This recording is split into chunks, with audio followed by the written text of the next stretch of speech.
तो कई सालों से हम लोग लगातार देख रहे हैं, वो कुछ कंटिन्यू है और उसमें और बढ़ोतरी हुई है। जहाँ तक स्पेसिफिकली अगर भारतीय रेलवे के बजट की बात करते हैं, इस बार जो कैपिटल एलोकेशन है हमारा वो करीब 2,52,200 करोड़ रुपये है। उसके अलावा करीब 10,000 करोड़ रुपये जो पीपीपी मोड से जुटाने की बात है और फिर 3,000 करोड़ रुपये रेलवे अपने इंटरनल रिसोर्सेज से लगाएगा। तो करीब 2,65,000 करोड़ का कैपिटल एक्सपेंडिचर का बजट है। और ये करीब 8-10 साल पहले 45,000 करोड़ रुपए की रेंज में होता था, roughly 40 से 45,000 करोड़ रुपए की रेंज में होता था। तो दो चीज़ें हुई हैं जो चेंज हुई है सिस्टम। एक तो ये हुआ है कि गवर्नमेंट का एक फोकस है इंफ्रास्ट्रक्चर के ऊपर, जिसमें चाहे रेलवे हो, चाहे हाईवेज हो, चाहे एयरपोर्ट्स हो, चाहे वाटरवेज हो, सभी जो इंफ्रास्ट्रक्चर सेक्टर हैं उसके ऊपर बहुत मेजर फोकस हुआ है और इसके अंदर इन्वेस्टमेंट सभी फील्ड में बढ़ा है और रेलवे को भी उसका बेनिफिट मिला है। दूसरी जो चीज़ हुई है कि प्रोजेक्ट एग्जीक्यूशन में एक बहुत मेजर चेंज आया है। पहले क्या होता था सिस्टम हमारे पास कि हमने 10 प्रोजेक्ट सैंक्शन करे, तो अगर एक प्रोजेक्ट कोई हमारा 1 करोड़ रुपए का है मान लीजिए, तो पहले साल उसमें पैसा मिलता था हमें 20 लाख रुपये। तो आपने काम किया, थोड़ा सा काम हुआ, 20 लाख रुपये पेमेंट को काम हो जाता था। उसके बाद फिर अगले साल 40 लाख रुपये मिला, फिर अगले साल 20 लाख रुपये, 4-5 साल लगते थे। अभी से अमृत भारत का अगर एक एग्जाम्पल है सिंपल, अमृत भारत स्टेशन 2023 में बात शुरू हुई। उसके बाद क्योंकि जब भी स्टेशनों पे काम होता है तो कम से कम आप उसकी ड्राइंग बनाएंगे, आप उसका टेंडर बनाएंगे, डिज़ाइन बनाएंगे, आर्किटेक्ट से कॉन्सेप्ट आएगा, तो जो टाइम ये लगता है। तो 1300 स्टेशनों पे जहाँ काम शुरू हुआ, कुछ बड़े स्टेशन है जैसे दिल्ली स्टेशन है या लखनऊ स्टेशन है या बॉम्बे स्टेशन है या ओल्ड दिल्ली, ये बड़े स्टेशन है, इनका नाम अलग है, इनके बड़े पेड़ 2,000, 3,000, 5,000 करोड़। लेकिन जो हमारे पेड़ जितने अमृत भारत स्टेशन में है, 20 करोड़, 40 करोड़, 50 करोड़, 100 करोड़ की रेंज जो स्टेशन है, ये सारे स्टेशनों में काम करीब 1300 स्टेशनों में जो 2023 के आखिरी में जाके शुरू हुआ था, अगले 1 से 1.5 साल में कंप्लीट हो जाएगा। तो करीब 50,000 करोड़ के पेड़ स्टेशन डेवलपमेंट और 3 साल में अगर कंप्लीट हो जाता है तो ये बहुत ही मेजर चेंज है रेलवे की वर्किंग पैटर्न। अगर आप आते हैं, आपका धुरी पड़ता है स्टेशन, उसके बाद आपका पटियाला आता है। धुरी और पटियाला स्टेशन छोटे से स्टेशन हैं, लेकिन और वो जैसे आपको पता है कि 5 साल पहले, 10 साल पहले, 20 साल पहले इसमें हालत क्या होती थी। बेसिकली स्टेशन से निकलेंगे, पहुंचे वाले, ठेले वाले, रिक्शे खड़े, अंदर आप जाना मुश्किल होता था। आज की डेट में धुरी का स्टेशन अगर आप लोग देख के आए या पटियाला देख के आए, तो पटियाला धुरी में अगर किसी के घर पे गेस्ट आएंगे बाहर से कहीं से, तो वो आदमी स्टेशन दिखाने ले जाता है, सब स्टेशन दिखा के आता है। इतना काम है। कमियाँ रहती हैं हमेशा, जब इतने बड़े काम होते हैं कहीं ना कहीं कुछ कमी रहती है, लेकिन बहुत सारे जो काम हो रहे हैं, जैसे जालंधर कैंट का हमारा जो स्टेशन डिजाइन बन रहा है, ऊपर आर्च के साथ बना है, बहुत ही खूबसूरत डिजाइन बन रहा है। अगले शायद 3 से 4 महीने में कंप्लीट कर देंगे हम। चंडीगढ़ स्टेशन भी अगले 6 महीने में कंप्लीट हो जाएगा। जम्मू में बहुत बड़े लेवल पे काम चल रहा है। इसका फेज 1 जैसे मंत्री जी ने बताया कि फेज 1 हम लोग अगस्त में कर देंगे। इसमें 4 में नए प्लेटफॉर्म और सेकंड साइड की स्टेशन एंट्री मिल जाएगी। स्टार्ट कर पाएंगे श्रीनगर के लिए और कटरा से चलाएंगे शुरू में, लेकिन ट्रेन की टाइम टेबलिंग जम्मू से रहेगी। तो अगस्त सितंबर में जम्मू से शुरू कर लेंगे उसको, और उसके बाद जो 3 स्टेशन जो और भी हैं वो टूटेंगे और मेन बिल्डिंग टूटेगी सामने वाली, वो करीब करीब 1 साल में बन जाएगी। दिल्ली के आसपास अगर आप देखते हैं, विश्वासन एक बहुत बड़ा स्टेशन हम लोगों ने कॉम्प्लेक्स बनाया है, जिसमें 7 प्लेटफॉर्म है, 3 story building, ground plus basement plus 2 story ऊपर काफ़ी बहुत बड़ा हमने एयर कॉन्कोर्स बनाया है। उसके अंदर 108 मीटर का एयर कॉन्कोर्स है। वो दिल्ली एरिया को डिकंजेस्ट करेगा, क्योंकि उसके बिल्कुल पास में ही आपका मेट्रो की कनेक्टिविटी है। जो सेक्टर 21 की मेट्रो आती है, उधर पास में आपका द्वारका एक्सप्रेस की कनेक्टिविटी है।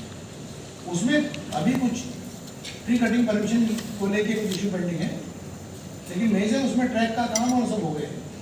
ये बहुत बड़ा काम हो रहा है। नई दिल्ली स्टेशन का भी कुछ पोर्शन का काम, जो एक मल्टी स्टोरी बिल्डिंग बननी थी, उसका काम शुरू हो गया है और स्टेशन का शुरू हुआ नहीं। ओवरऑल अगर बजट की बात करें तो लास्ट ईयर में बजट में 2 चीज़ होती है। इस साल की हमारी परफॉर्मेंस कैसी रही है लास्ट ईयर के मुकाबले में, और आगे अगले वाले साल में हम लोग क्या करेंगे। इस साल में अगर हम लोग देखें तो हमारा करीब करीब जो अर्निंग ग्रोथ है, फ्रेट में करीब 6 से 8% की रेंज में कुछ अलग अलग सेक्टर है, और पैसेंजर सेगमेंट में करीब 12% से ज़्यादा ग्रोथ होती है। तो हम लोग इस साल करीब 1635 मिलियन टन ट्रैफिक ले जाएंगे और इसका प्रोजेक्शन जो अगले साल का है वो 1700 मिलियन टन। ये पहली बार हम लोग 1700 मिलियन टन टच करेंगे इस बार। और हम लोगों का जो पैसेंजर ट्रैफिक है वो लास्ट ईयर हम लोगों का पैसेंजर ट्रैफिक करीब 730 करोड़ के आसपास पैसेंजर हम लोगों ने कैरी करेंगे सब 24-25 में, जो उसके पहले 680 करोड़ की जगह पर 730 करोड़ लोगों को ले जाएगी रेलवे। और अगले साल जो हमारा टारगेट है वो 757 करोड़ लोगों को ले जाएगा। तो पैसेंजर ट्रैफिक में जो भी ग्रोथ हर सेगमेंट में काफ़ी हुई है, चाहे लो एंड सेगमेंट हो, इकोनॉमी सेगमेंट हो या हायर एंड सेगमेंट हो। पैसेंजर ट्रैफिक में जो हमारी ग्रोथ अर्निंग में एक्सपेक्टेड है वो करीब हमारी 16% एक्सपेक्टेड है, कि हमारी जो टोटल इस साल का जो हमारा अर्निंग एक्सपेक्टेड है करीब 80,000 करोड़ रुपये है, जबकि अगले साल की 92,800 करोड़। सिमिलरली गुड्स ट्रैफिक में हमारी अर्निंग है कि गुड्स सेक्टर उतना जैसे उसमें ज़्यादा इनपुट जाता है, जो अर्निंग है वो डिपेंड होता है इकोनॉमी की ग्रोथ पे। उसमें हमारा करीब 4% की रेंज में करीब 1,78,000 करोड़ से 1,90,000 करोड़। 1600 लोगों पर ईयर अभी बना रहे हैं। 1600 लोगों और ये सारे लोगों आज में हाई हॉर्स पावर लोग हैं, तो 6,000 हॉर्स पावर के हैं, या जो हमारे मरौना मध्यम बन रहे हैं वो करीब 9,000 और 12,000 हॉर्स पावर। 1600 लोगों पर ईयर हम बना रहे हैं। लास्ट ईयर में हम लोग 1600 बनाए थे, इस साल 1600 बनाएंगे। पूरी दुनिया में किसी कंट्री में 1600 लोगों नहीं बनते इस हाउस पर। दूसरा हम लोग जो कोचेज हैं, लास्ट ईयर हम लोगों ने कोचेज बनाए थे करीब 7,900, इस साल 24-25 बना रहे हैं। और अगले साल हमारा टारगेट करीब 9,400 कोचेज है। अब ये 5-6 साल पहले थे हम लोग 3 से 4,000 कोच बना रहे हैं। इसमें दूसरी एक बड़ी बात ये हुई है कि अभी हम लोग ओनली LHV बना रहे हैं और वंदे भारत बना रहे हैं। ऐसे जो ओल्ड इंडियन कोचेज थे वो अब हमारे बंद हो गए काफी टाइम से, और अगले 5 साल में इन सारे कोचेज को ऐसे कोचेज को कन्वर्ट करने की प्लानिंग है LHV कोचेज। क्योंकि LHV कोचेज इनहेरेंटली सेफ होते हैं, इसमें वो एक्सीडेंट होता है तो कोच के डब्बे एक दूसरे के ऊपर नहीं चढ़ते, क्योंकि इसमें कपड़ा बहुत स्ट्रॉन्ग होता है। कुछ के साथ में देखोगे कि ट्रेन रेल हुई, पूरी ट्रेन रेल होगी, लेकिन कैजुअलिटी ऑलमोस्ट मिल रही है। जबकि पहले अगर ऐसे कोच में 100 की स्पीड पर ट्रेन हो जाता तो कैजुअलिटीज काफ़ी ज़्यादा हो सकती।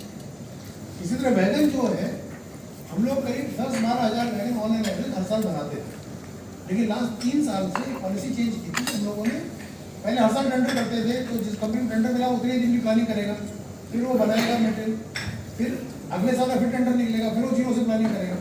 इसलिए 3 साल की इकट्ठी प्लानिंग करके करीब 1 लाख वैगन का ऑर्डर दिया गया। तो लास्ट ईयर हम लोगों ने 30,000 से ज़्यादा वैगन खरीद में आए थे हमारे पास, और इस साल भी करीब 38,000 वैगन की प्लानिंग है आगे आने वाले साल। तो जो हिस्टोरिकली एक दिक्कत रहती थी कि कोल मूवमेंट के लिए वैगन नहीं मिलते थे या फुटबॉल मूवमेंट के लिए वैगन नहीं मिलते थे, इसमें 2 आपकी बाउंड्री जहाँ मिलती है उन जगह को जो हैंडल करते हैं, तो अक्रॉस दी थ्रस्ट बाउंड्री जो हम लोग कटिंग करते हैं तो बहुत अनस्टेबल एरिया होता है। वर्ल्ड में इस टाइप की जगहों पे कहीं काम नहीं होता। ये प्रोजेक्ट जो 111 किलोमीटर वाला सेक्शन था, ये करीब 2008 में काम रुक गया था। यहाँ बहुत सारे टेक्निकल चैलेंजेस थे, बहुत सारे लिटिगेशन थे। 2012 में फाइनली बोर्ड ने डिसाइड किया, फिर सुप्रीम कोर्ट गए, सुप्रीम कोर्ट से क्लियरेंस लिया, और 2016 में एक्चुअल काम शुरू हुआ।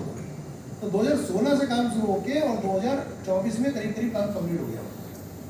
111 किलोमीटर एरिया में 97 किलोमीटर टर्निंग है, और अगर इसकी जो अप्रोच टनल भी साइड में, क्योंकि लंबी टनल के साथ में एक एक्सेस टनल रखी हुई है, कल को कुछ एक्सीडेंट हो, कोई भी चीज़ हो तो आप लोगों को वहाँ से निकाल पाएंगे। तो वो मिला के 160 किलोमीटर टर्निंग है। 160 किलोमीटर टर्निंग का पीरियड 8 साल में दुनिया में कहीं नहीं हुआ। अगर आप सबसे बड़ा जो ट्रेन टर्नल कॉम्प्लेक्स है स्विट्जरलैंड में है, गोटार्ड बेस टनल कॉम्प्लेक्स, उसकी साइज रफली इस साइज में है, तो उसको बनने में ओवरऑल 30-35 साल। इसका सबसे बड़ा फायदा क्या होता है, जब आप ऐसे प्रोजेक्ट हैंडल करते हैं तो आपकी लर्निंग बढ़ती है, आपको समझ आती है, आपको बहुत सारी नई टेक्नोलॉजी आती है, जो कॉन्ट्रैक्टर्स हैं उनकी भी लर्निंग होती है। तो जो हमारा ऋषिकेश से कंट्रियाल जो प्रोजेक्ट बन रहा है, यहाँ से सीखने की वजह से वहाँ काम हमारा बहुत फास्ट होता है। वो प्रोजेक्ट भी 115 किलोमीटर का है और उसमें भी 105 किलोमीटर टनलिंग है। और अभी सबसे लंबी टनल हमारे पास जो है, जो कश्मीर में है, 40-50 जो हम बोलते हैं उसको, वो करीब 12 किलोमीटर की लंबी है, 12.27 किलोमीटर। लेकिन जो यहाँ टनल बन रही है ऋषिकेश कंट्रिया के बीच में, जो L&T कंपनी बना रही है, वो 15 किलोमीटर। अगले 2 साल में इंडिया की सबसे बड़ी टनल वो हो जाएगी।